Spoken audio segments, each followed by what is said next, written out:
ระครูสมุทรวิสุวัฒน์วรกิจโจนะครับได้จุดเทียน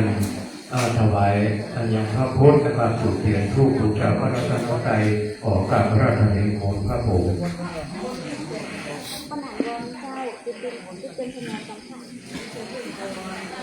พี่น้องพนมมือนะครับเริ่มจะขอออกหน้าที่ประจำของอาจารย์นะครับ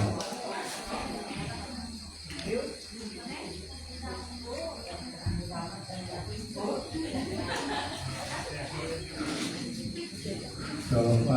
บูชาพระรัตนตรัยไหว้พระนะครับพนมมือนะครับ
ต่อไปบูชาพระรัตนตรัยคือ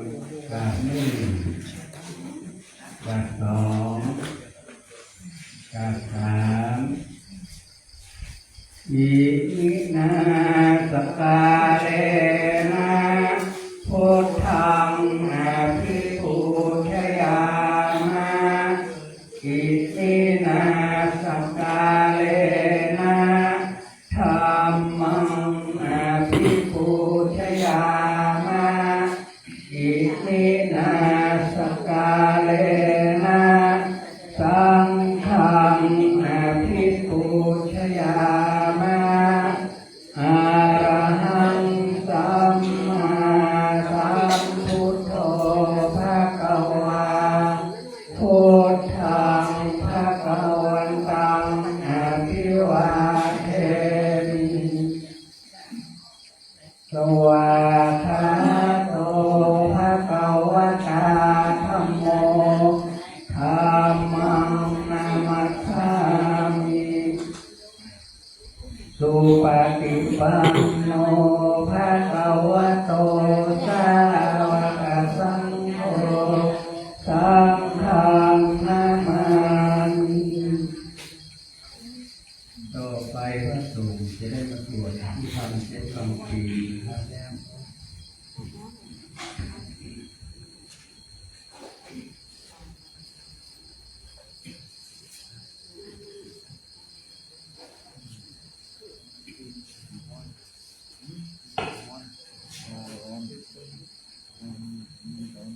นะโมตัสสะภะคะวะโตอะระหะโตสัมมาสัมพุทธัสสะนะโมตัสสะภะคะวะโตอะระหะโตสัมมาสัมพุทธัสสะนะโมตัสสะภะคะวะโตอะระหะโตสัมมาสัมพุทธัสสะกุศลธรรมะอกุศลธรรมะอภัยยกตะธรรมะกัตตเมธรรมะกุศลยัสมิงสัมมะเยกามาวจารังกุศลังตังอุปันนังโหติโสมานะสัสสะหะตังญาณสัมปยุตตังรูปารัมมนังวาสัทธารัมมนังวาพันธา รัมมนังวาราสารัมมนังวาโพธัพรัมมนังวาธัมมารัมมนังวายังวาปานระภะอัสสมิงสมะเยภัสโสโหติอวิเคโภโหติเยวะอัสสมิงสมะเยอันเยปิอะปิปติจัสสมุปปันนาอารูปิโนธัมมาอิเมธัมมากุศลาปัญจขันธารูปขันโทเวทนาขันโทสัญญาขันโทสังขาราขันโทวิญญาณขันโทตัสสะกะตะโมรูปขันโทยังกินจิรูปังอาทิตานะทัตตะปัจจุบันนังอาสัตตังวาปะเหตาวะโอราลิสังวาสุขุมังวาอินังวาปะริตังวายันตุเรวะสันติเกวะตะเทกาจังอภิสัญโยหิตวะอภิสังกิปิตวะอายังโมจติรูปะขันโตสังฆาหุอาสังฆาหุสังอิเตนะอาสังฆาหิตังอาสังฆาหิเตนะสังฆาหิตังสังฆาหิเตนะสังฆาหิตังอาสังฆาหิเตนะอาสังฆาหิตังสัมปโยโควิปโยโคสัมปโยเตนะวิปโยตังปโยเตนะสัมปโยตังอาสังฆาหิตังยาปัญญติโยขันธปัญญาติอายตนะปัญญาติธาตุปัญญาติสัจจปัญญาติอินทรียปัญญาติภูกรปัญญาติอิสาวกาภูกลานังภูกรปัญญาติสมัยวิมุตโตอาสมัยวิมุตโตภูปะธัมโมอภูปะธัมโมปริหาตธัมโมอปริหาธัมโมเจตนาภัพโพอนุรักขณาภัพโพปุถุชโนโคตภูพยุปะระโตอภยุปะระโตภาภาคัมโนอภาภาคัมโนนิยโตอนิยโตปฏิปันนะโกภะเวติโตอะระหะอะระหะตายะปฏิปันโนปุคคโลอุปาราปฏิสัจจิกาตาปรมัตเถนาติอามันตายโยสัจจิกาโตปรมัตโตสัตโตโสปุคคโลอุปาราปฏิสัจจิกาตาปรมัตเถนาตินาเหวังวัตตาเภอาชานาหินิขังขันจิปุคคโลอุปาราปฏิสัจจิกาตาปรมัตเถนะเตนะวัตเตวัตตาเพโยสัจจิกาโตปรมัตโตตโตโสปุคคโลอุปาราปฏิสัจจิกาตาปรมัตเถนะทินิจจาเยเกจิกุสลธัมมาสัพเพเต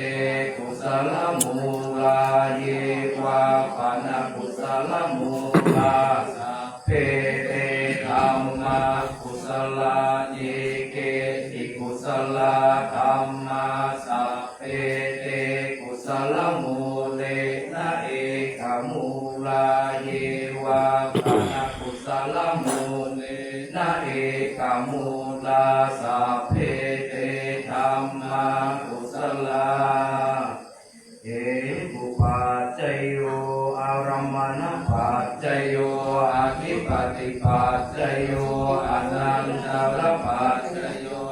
มนันตรปัจจโย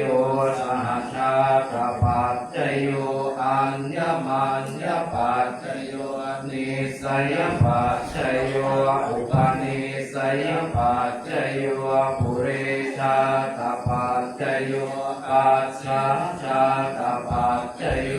อาเสวนปัจจโยกรรมปัจจโยวิปากปัจจโยอาหารปัจจโยอินทรียปัจจโยฌานปัจจโยมัคคปัจจโยสัมปยุตตปัจจโยวิปยุตตปัจจโยอาทิปัจจโยนัตถิปัจจโยวิคัตปัจจโยอวิคัตปัจจโยสาธุ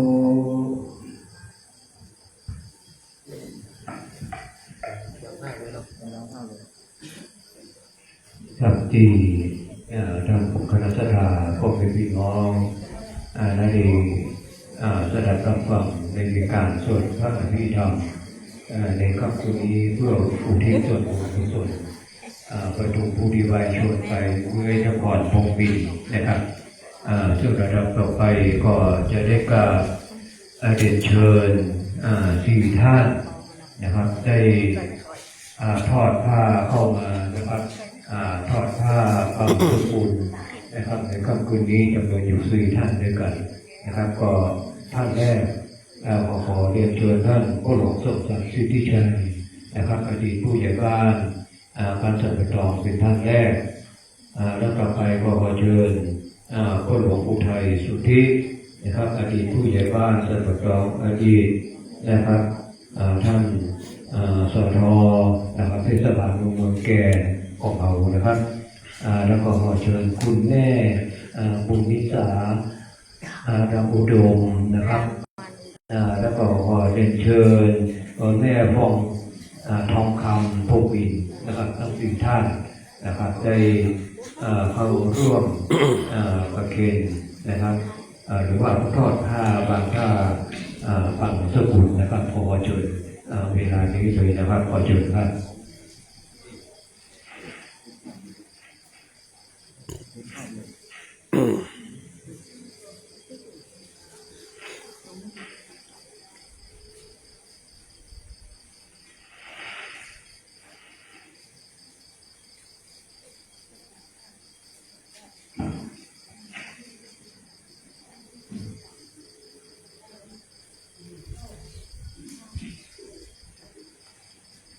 ลำดับต่อไปพระสงฆ์จะระวังทั้งสี่รูปจะได้พิจารณาภาพความสุขคุณ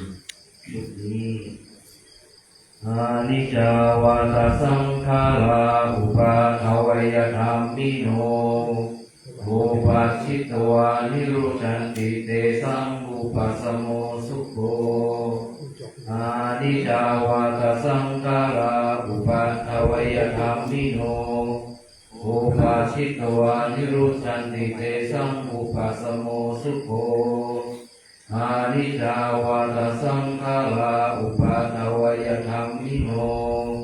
อุปัชชิตวานิรุชันติเตสังอุปัสสโมสุโข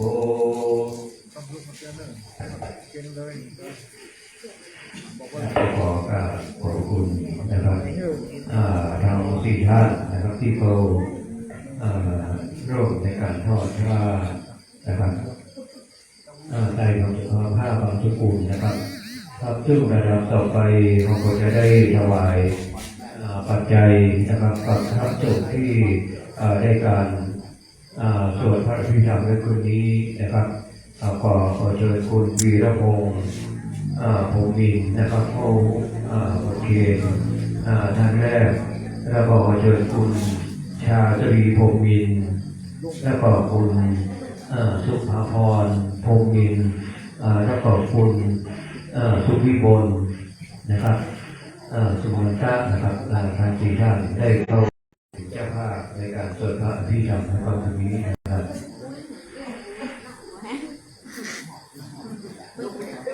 อุ้ยอย่างลูกเลย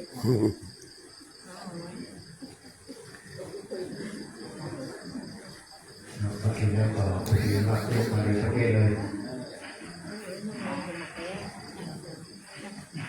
รถติ้วมาเลย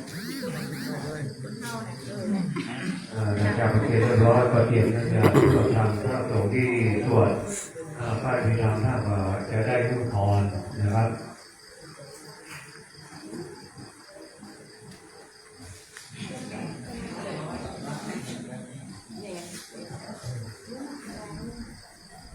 เดี๋ยวน้ำยาจะทำเลย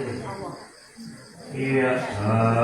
วาริวหาภูราปาริปุเรนติสัตตังเอวะเมวะอิโตตินังเปตานังอุปกัปปติอิจิตังปัตติตังตุมังคิปะเมวะสมิจโตสัพเพเปเรนตุสังกปาจันโทปนาระโสยธรรมนิโชติลาโสยะถาติโยวิวัชชันตุสัพพะโรโควินาศตุมาเตภวัตวันตารายโยสุขิติกายุโกภวะอภิวาทนาสิริสานิจังวุฒาปัจจายโนจาตารโลธรรมาวัฏฏันติอายุวันโน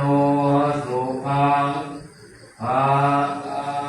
ายังจะพุทธากินาดินนาสังฆามิสุปฏิสิตาทิตังหิตายาสัทธานาโสอุปกาปฏิโสยาติธัมโมจะยังนิทัสสิโตเปตานะโพ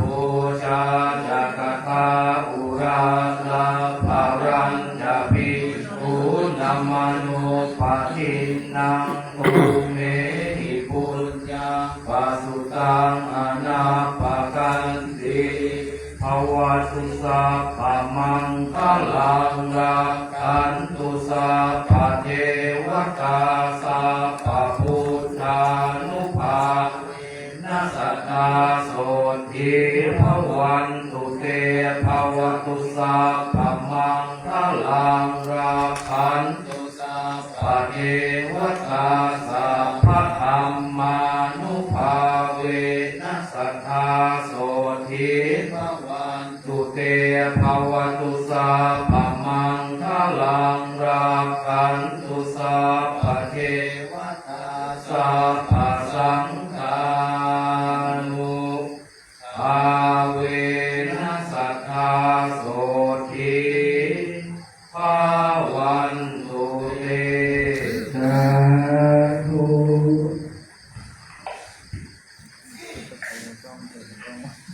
สำหรับในค่ำคืนนี้ในการสวดพระอภิธรรมนะครับก็ได้เสร็จเรียบร้อยนะครับในระหว่างอุทิศเพื่ออุทิศส่วนบุญกุศลไปหาผู้ที่บริชนไปคือในนครพงศ์วินนะครับซึ่งระดับต่อไปนี้ขอเชิญพ่อแม่พี่น้องที่ได้มาร่วมบำเพ็ญการกุศลในวันนี้เพื่อเราจะได้สดับรับฟังพระธรรมเทศนาบรรยายนะครับจากนะครับพระอาจารย์อภิญญาปัสสันโนนะครับจากสำนักวัดพระบรมธาตุโดยสุเทพวรวิหารนะครับที่จะได้แสดงพระธรรมเทศนาในครั้งนี้จากสติปัญญากับพวกพี่น้องในบ้านเราในครั้งนี้นะครับซึ่งระดับตอนนี้ไปคงจะต้องทำนะครับเพราะมันค่อยเดินไปแล้วขอต้องขอกราบนิมนต์ท่านนะครับได้เจ้าหน้าที่ช่วยจัดยกช่วยยกธรรมะขึ้นมาเพราะคณะทากันก็จะไม่ได้หาช่วยจัดสถานที่ก่อนนะครับหลังจากนั้นก็จะได้กราบนิมนต์นะครับท่านพระอาจารย์นะครับพิญญาพิสัมปโนนะครับองค์แสดงพระธรรมเทศนาในครั้งนี้นะครับขยับออกมาหน้านิดหน่อย ขยับมีหน้าไปทางนี้ครับ หลอกปีหน้าไปทั้งรอบ หันแน่มาทางนี้แหละ หันหน้าไปทั้งรอบ เอาอีกเหรอ เอาอีกก็ได้ อีกอันนั้น อีกก็ได้หน่อย นี่ก็ได้นี่ก็ได้ อีกก็ได้หน่อยเอาหนึ่ง เพราะว่าพระราชทานก็ค่อยหันหน้าจ๋า อดีตนักร้องเก่าอีกนะอดีตนักร้องเก่า เพื่อนพี่เพื่อนนั้นเลยว่า ใส่ยอดรัก อีกก็ได้หน่อยอีกก็งามแล้วเนาะ อีกไก่กล้องมาคอยนั่นเลยกันมีอะไรกันอีกนะครับสำหรับคนนี้แสดงว่าเอาให้ดูนะครับที่เขาได้จะหน่อยนะ ในการเทศน์ที่นี้นะครับเพื่อเป็นการแสดงนะครับสติปัญญาให้กับพ่อแม่พี่น้องนะครับถ้าพอมีจะมีข้อจางไปเลย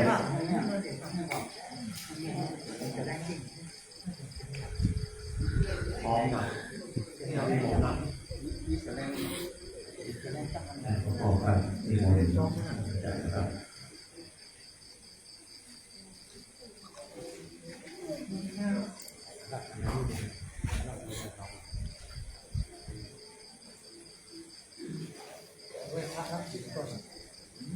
ไปพระ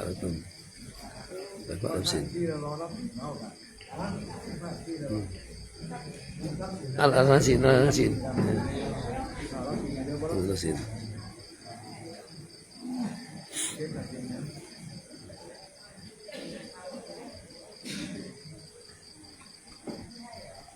ต่อไปรับศีลฟังธรรมไม่ให้จะนำไปรับ เ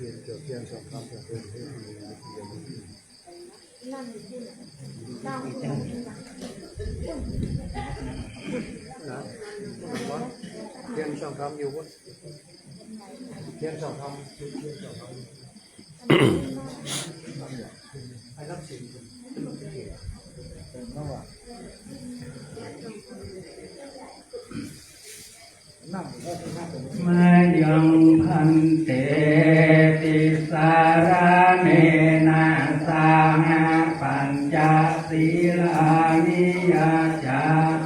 มาตุติยัมปิมายังพันเตติสารเนนะสาหะปัญจ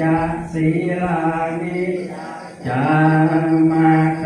ติยัมปิมายังพันเตติสารเนนะสาหะปัญจศีลานิยาจา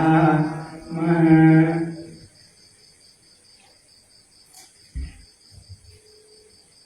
นะโมตัสสะภะคะวะโตอะระหะโตสัมมาสัมพุทธัสสะนะโมตัสสะภะคะวะโตอะระหะโตสัมมาสัมพุทธัสสะนะโมตัสสะภะคะวะโตอะระหะโตสัมมาสัมพุทธัสสะนะโมตัสสะภะคะวะโตอะระหะโตสัมมาสัมพุทธัสสะนะโมตัสสะภะคะวะโตอะระหะโตสัมมาสัมพุทธัสสะนะโมตัสสะภะคะวะโตอะระหะโตสัมมาสัมพุทธัสสะพุทธังสรณังคัจฉามิพุทธังสรณังคัจฉามิธัมมังสรณังคัจฉามิธัมมังสรณังคัจฉามิสังฆังสรณังคัจฉามิสังฆังสรณังคัจฉามิทุติยัมปิพุทธังสรณังคัจฉามิทุติยัมปิพุทธังสรณังคัจฉามิทุติยัมปิธัมมังสรณังคัจฉามิทุติยัมปิธัมมังสรณังคัจฉามิทุติยัมปิสังฆังสรณังคัจฉามิทุติยัมปิสังฆังสรณังคัจฉามิตติยัมปิพุทธังสรณังคัจฉามิตติยัมปิพุทธังสรณังคัจฉามิตติ ยัมปิธัมมังสรณังคัจฉามิตติยัมปิธัมมังสรณังคัจฉามิตติยัมปิสังฆังสรณังคัจฉามิตติยัมปิสังฆังสรณังคัจฉามิอิสรณะกัมมนังนิพิตังนามพันเตปานาติปาตาเวรมณีสิกขาปะทังสมาธิยามิปานาติปาตาเวรมณีสิกขาปะทังสมาธิยามิอภินาทานาเวรมณี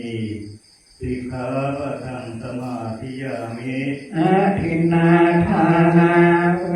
รมณีสิกขาปะทังสมาธิยามิกาเมสุมิชาจาราเวรมณีสิกขาปะทังสมาธิยามิกาเมสุมิชาจาราเวรมณีสิกขาปะทังสมาธิยามิมุสาวาทาเวรมณีสิกขาปะทังสมาธิยามิมุสาวาทาเวรมณีสิกขาปะทังสมาธิยามิสุราเมรยมัชฌปมาทฐานาเวรมณีสิกขาปะทังสมาธิยามิสุราเมรยมัชฌปมาทฐานาเวรมณีสิกขาปะทังสมาธิยามิอิมานิปัญจสิกขาปะทานิสีเลนะสุขติยันติสีเลนะโภคสัมปทาสีเลนะนิพุติยันติตัสมาธิลังวิโสทะเยสาธุต่อไปรับฟังพระธรรมเทศนา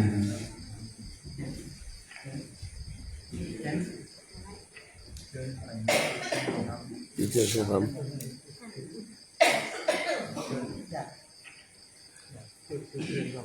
ขอเจอเจ้าภาพจุดเดียวสองธรรมนะครับ ท่านมาอยู่ที่บุญ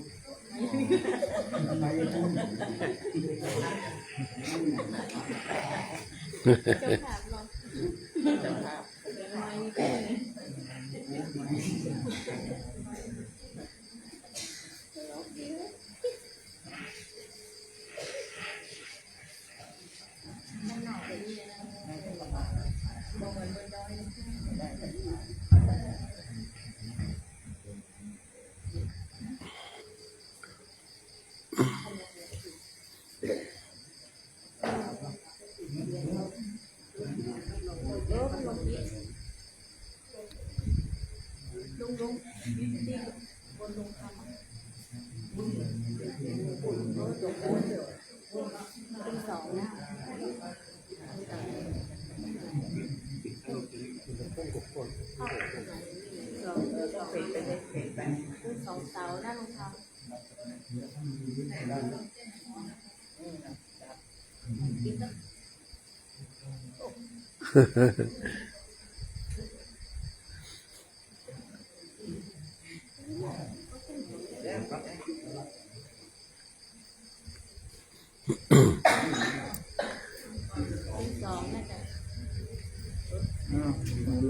นักร้องมอนแล้วก็นักร้องมอนนักเต้นมอนแล้วก็มอนเนาะ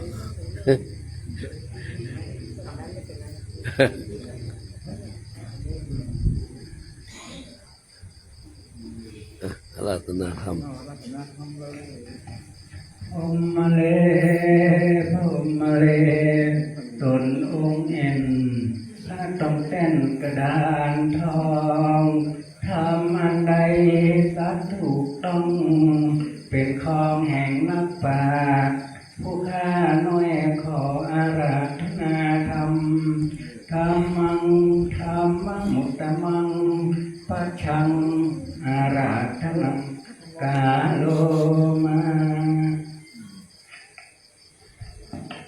นะโมตัสสะภะคะวะโตอะระหะโตสัมมาสัมพุทธัสสะนะโมตัสสะภะคะวะโตอะระหะโตสัมมา สัมพุทธัสสะอัฏฐาติเมอากาสิเมยาติมิตาสักขาจะเมเกตานังทักขินังทัชชาปุเพกะกะมนุสสรังนะหิรุนังวา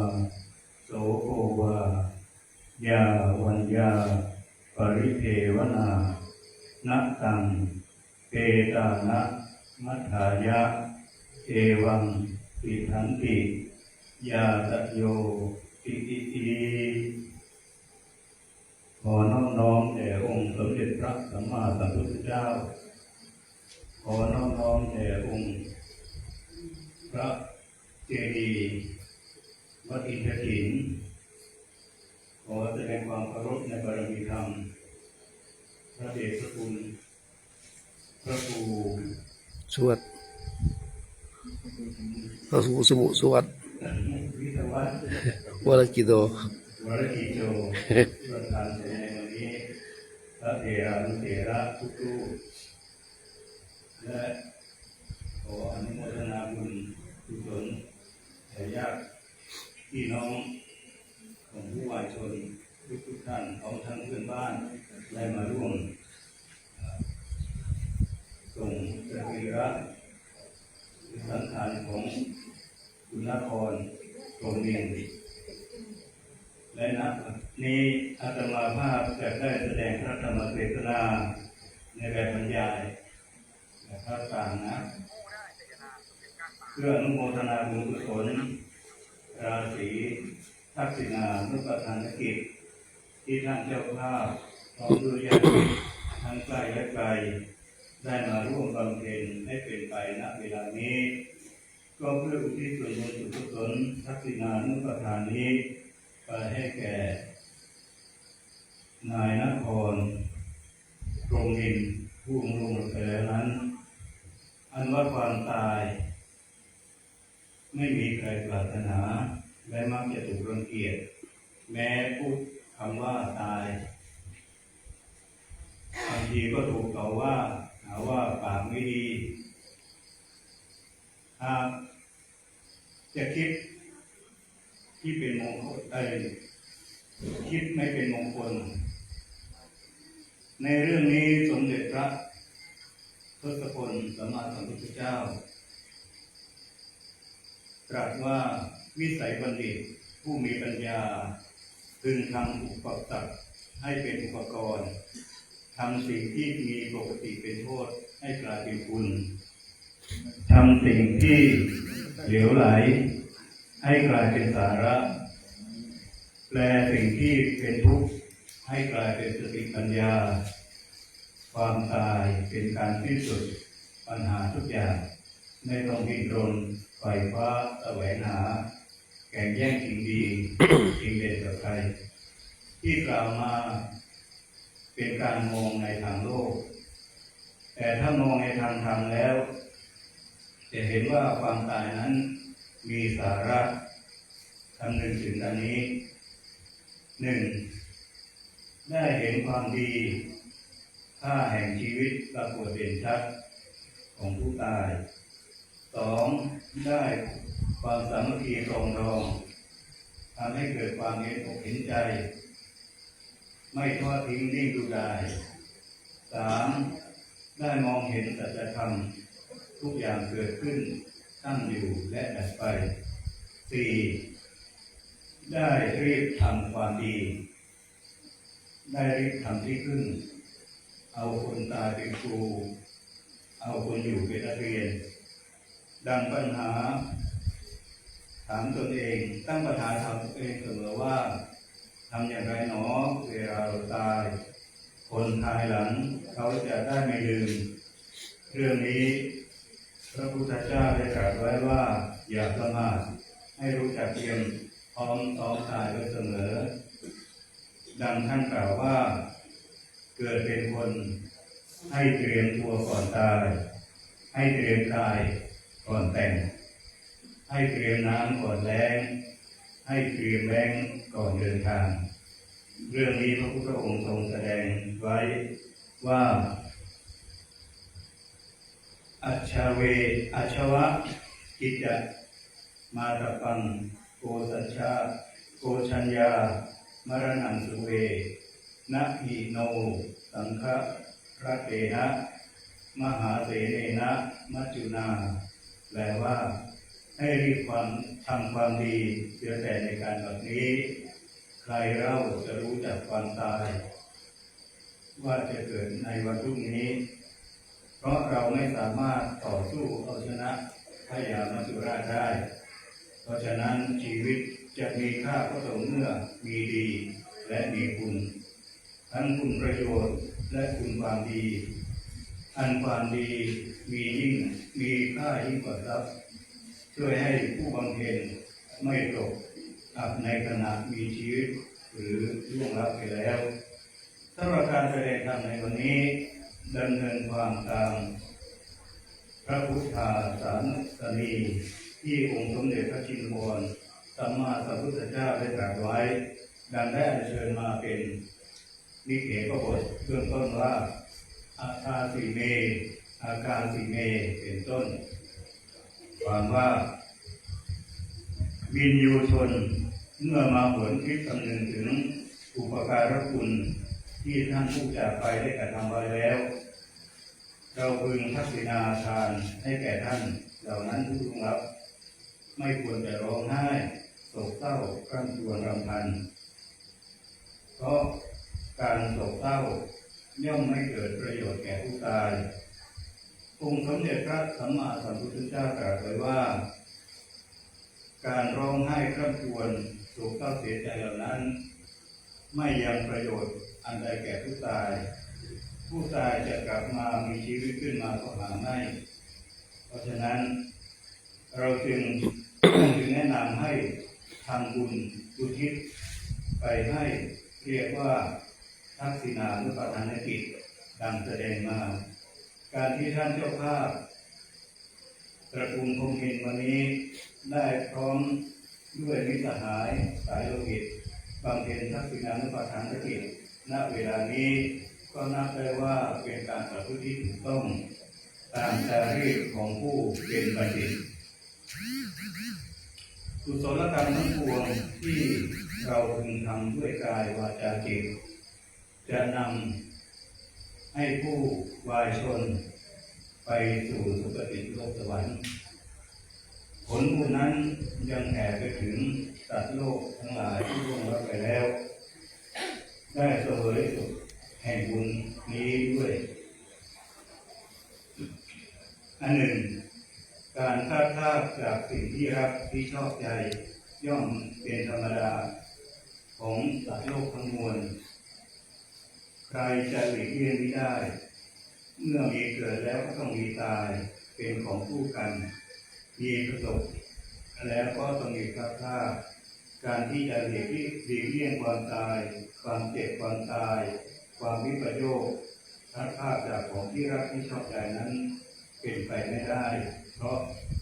ชาติชราพยาธิมรณะย่อมขับต้อนผู้คนชีวิตกินปีเหล่าสัตว์ทั้งหลายให้สู่ความดับสิ้นทุกเวลาผู้รู้แจ้งจริงเห็นในสภาพของสังขารย่อมไม่หวาดหวั่นต่อความแก่ความเจ็บความตายย่อมบำเพ็ญกุศลอยู่เสมอไม่ได้ขาดทั้งเมื่อถึงคราวตายก็จะไม่ทุรนทุรายเพราะกลัวความตายจะตกนรกและเพราะถือว่าการเกิดมาการเกิดการแก่การเจ็บการตายเป็นสภาพของสังขารสัตว์โลกจะหลีกเลี่ยงไม่ได้ดังคำสอนขององค์พระศาสดาว่าเป็นการเวียนว่ายตายเกิดในวัฏสงสารของสัตว์โลกเป็นมหันตภัยอย่างยิ่งพระพุทธองค์ทรงตรัสไว้ว่า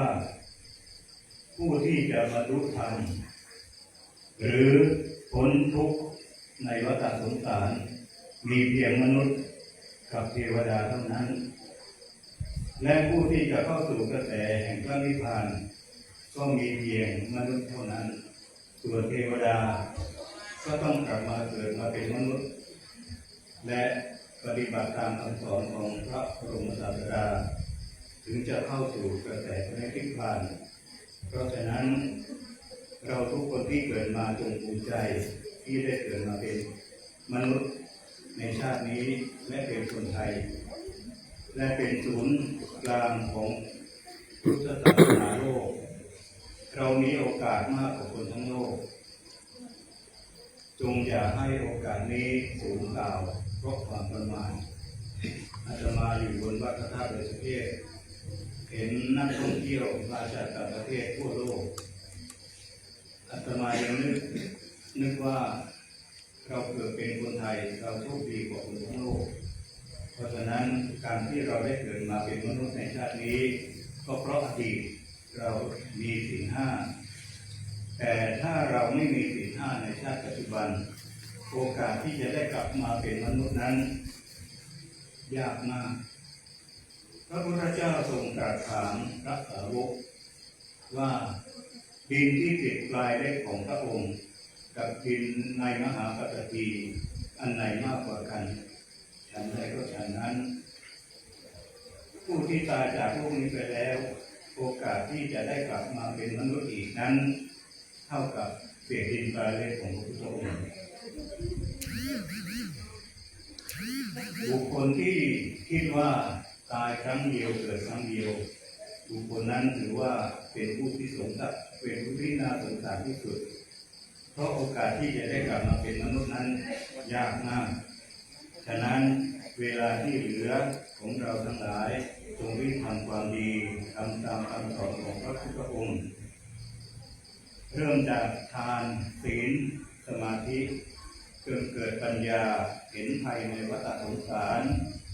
รีบสั่งสมเสบียงคือพระธรรมคำสอนของพระพุทธองค์พระองค์เป็นผู้ค้นพบทางพ้นทุกข์และชี้ทางให้เราตัวเราต้องปฏิบัติโดยพึ่งเอาเองตามคำพุทธภาษิตที่ว่าอัตตาหิอัตโนนาโถตนเป็นที่พึ่งของตนและอย่าลืมว่าเกิดเป็นมนุษย์ต้องมีความกตัญญูความกตัญญูเป็นหนึ่งในรัตนะห้ารัตนะห้าหมายถึงผู้ที่หายากที่สุดในโลกความกตัญญูเป็นหนึ่งในนั้นก่อนที่อาตมาจะได้ยุติการเทศนาก็มีเรื่องของความกตัญญูของสัตว์มาแหล่ให้ฟังการแหล่นี้เป็นของภาคกลางอาตมาก็เอามาประยุกต์ไว้ที่บ้านเราหรือว่าใครที่ชอบแล้วก็จะนิมนต์ต่อก็ได้นะก็อาตมายินดีและอยากจะเผยแผ่คำสอนของพระบรมศาสดาที่ว่าเป็นภาษาภาคกลางให้ เอาไม้เข้าใกล้หน่อยไม้เข้าใกล้หน่อยมันดัง เกิดเป็นคนต้องมีความกตัญญูแม้แต่สัตว์เดรัจฉานยังมีความกตัญญูอย่าไปดูถูกนะพวกหมาพวกแมวเนี่ยมีความกตัญญู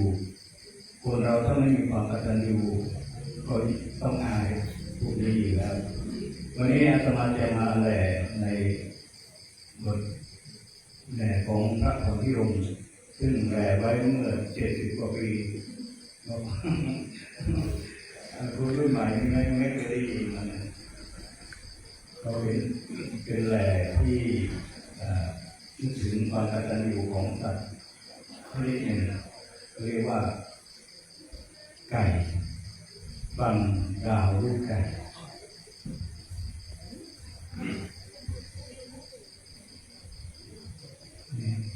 อยู่กับมันไม่ได้นะจะร้องเพลงเลย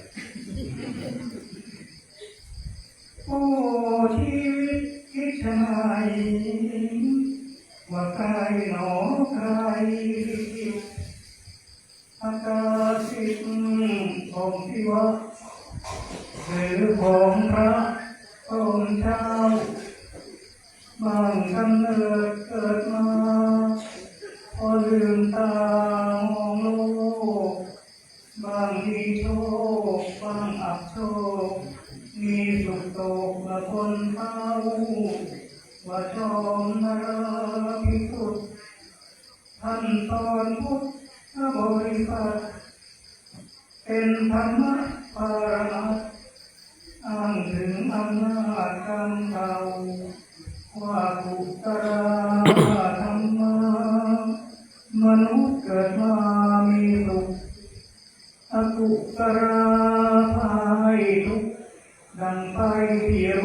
รุมเร้าบางกึ่งดีกึ่งชั่วเพราะตัวของตัวมัววุ่น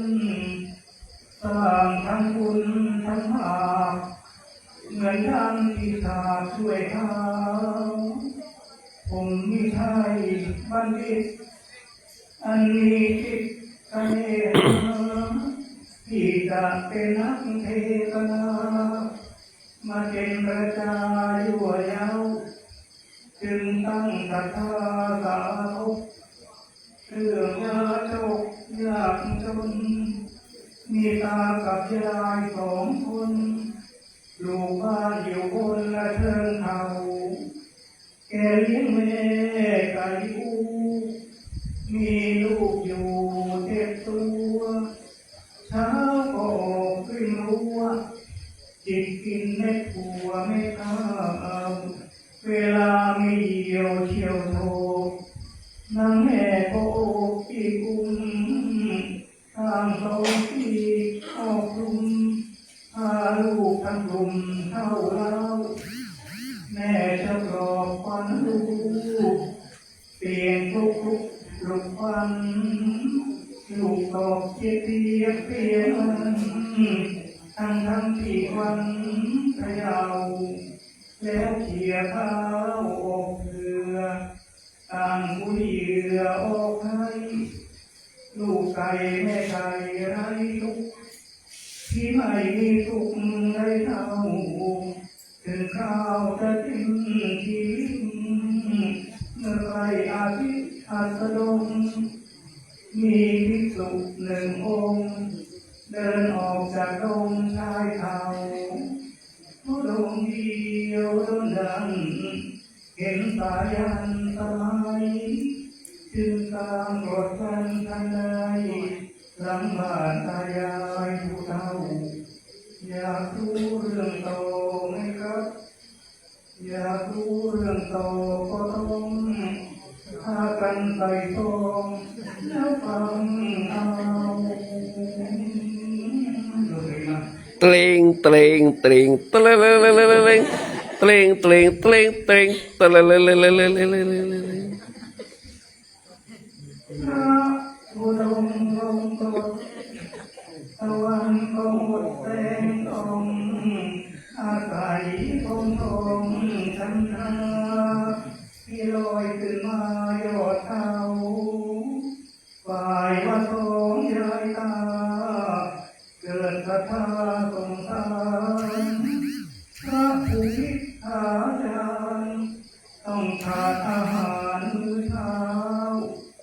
ดงกันดารย่านนี้เธอก็ไม่มีบ้านอื่นข้าวจะกำน้ำจะคืนจะมีใครยื่นให้เล่าว่าปักแป้งแตงกวาของเราก็มาตายหมดนึกสงสารพระเจ้าอดทั้ง2 กำกดโศกเศร้าสักครู่หนึ่งตาทิ้งเลยนี่แน่ยายตอนแจ้งต้องเชือดแม่ไก่แล้วแกงฝ่ายยายก็ไม่แย้งตาเข้าฝ่ายแม่ไก่ได้ยินน้ำตาเรินหลั่งไหลครั้งจะรีบหนีไปก็คงต้องตายเปล่าๆหากนิจาแม่ไก่ยังมีน้ำใจรู้คุณที่ยายตาการุณจึงคิดแทนคุณให้ข้าวอาปากออกเรียกลูก